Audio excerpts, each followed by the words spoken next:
ठीक है। जिस बच्चे को देख लिए बिना काम के बाहर निकले हुए उस दिन क्या होगा?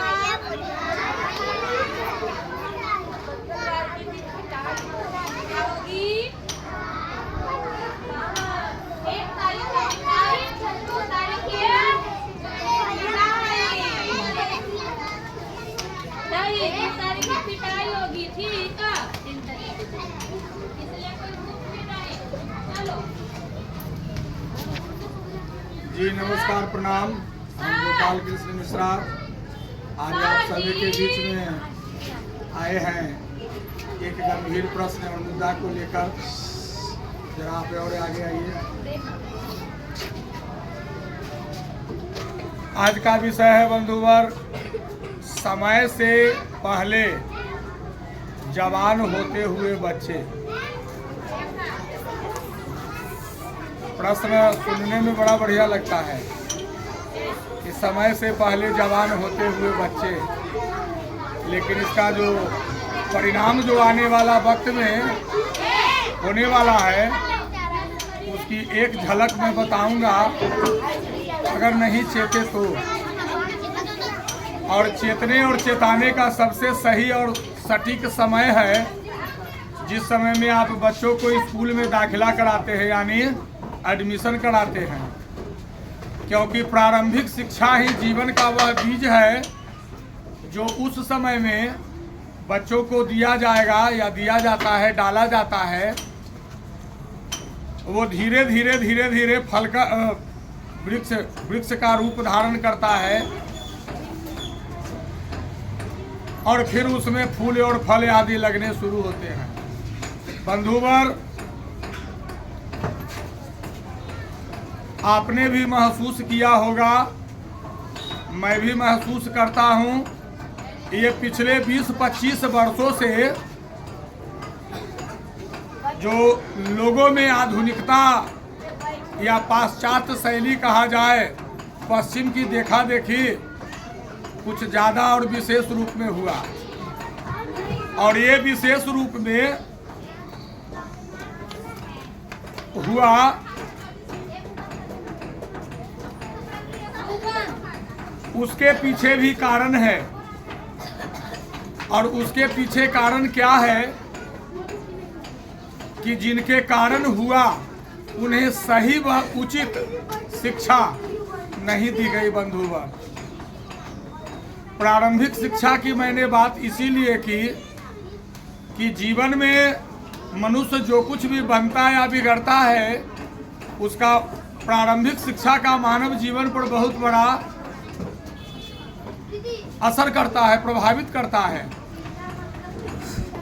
तो यह उन माता पिताओं को सोचना चाहिए कि हम अपने बाल बच्चे को कहाँ, किस जगह, किस तरह के संस्कृति वाले विद्यालय या गुरु के पास भेजें, जिससे कि हमारे बच्चे में बौद्धिक के साथ साथ आध्यात्मिक स्तर का भी, आध्यात्मिक बुद्धि का भी विकास हो। क्योंकि आध्यात्मिक के विकास हुए बिना आप कभी आगे नहीं बढ़ सकते, बल्कि वही ज्ञान, वही विद्या जो आप सीख रहे हो, सिखा रहे हो, अगर उसमें अध्यात्म न होगा तो वह विष के समान हो जाएगा बंधुवर। और वह फिर तो आप जानते ही हैं कि वो विष जो है जब फैलेगा तो उसका परिणाम और नतीजा क्या होने वाला है। अभी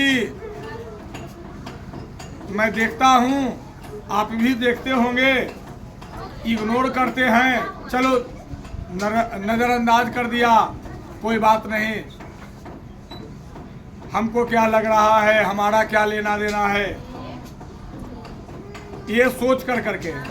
लेकिन उसमें एक चीज़ आपने महसूस किया होगा कि जो बच्चे जो हैं, चाहे वो लड़के हो या लड़कियां हो, चाहे लड़के हो या लड़कियां हो, 5वां क्लास पास करते करते उसके पास बुद्धि तो आ ही जाती है, पहले के समय में 18 वर्ष होता था, उतना बुद्धि आ जाता है आज 5वां क्लास के बच्चों को। लेकिन जो बुद्धि का विकास होना चाहिए अध्यात्म के बारे में, कि अध्यात्म क्या है, उसका जीरो रहता है, कोई विकास नहीं रहता। तो ऐसे यही जो बुद्धि होते हैं, जो केवल और केवल भौतिकता को देखते हैं और भौतिकता का विकास करते हैं, वो अंत समय में विनाश को प्राप्त होते हैं। बंधुगण, बच्चों के हृदय में सर्वप्रथम अध्यात्म को जगाना होगा, और यह जगाने का काम आप कर सकते हैं, आप कर सकते हैं और आप कर सकते हैं, दूसरा कोई नहीं। और ये जो मैंने बताया कि समय से पहले युवा होते हुए बच्चे, जवान होते हुए बच्चे, आप देख रहे हैं, पहले से भी देखते आए हैं, अगर इन सब चीज़ों पर नियंत्रण न किया गया तो गंभीर परिणाम भुगतने होंगे, चाहे वो हम रहे या आप रहे। बात क्लियर है भाई। और इसके लिए जिम्मेवार कौन होगा? जिम्मेवार कोई दूसरा नहीं होने वाला है। इसलिए इन सब बातों पर हमें ध्यान देना है। आज हमारा चूँकि ठंड भी आज अधिक है बंधुवर, तो आज हम जरा पैंट शर्ट पहन ही कर करके आपके समक्ष प्रस्तुत हुए हैं। जैसा कि हम आपसे कह चुके हैं कि मैं हरेक रूपों में और हरेक जगह पर, हरेक स्थानों पर हमें आएंगे और ये आपको हर तरह से सचेत करेंगे, सतर्क करेंगे और जगाएंगे।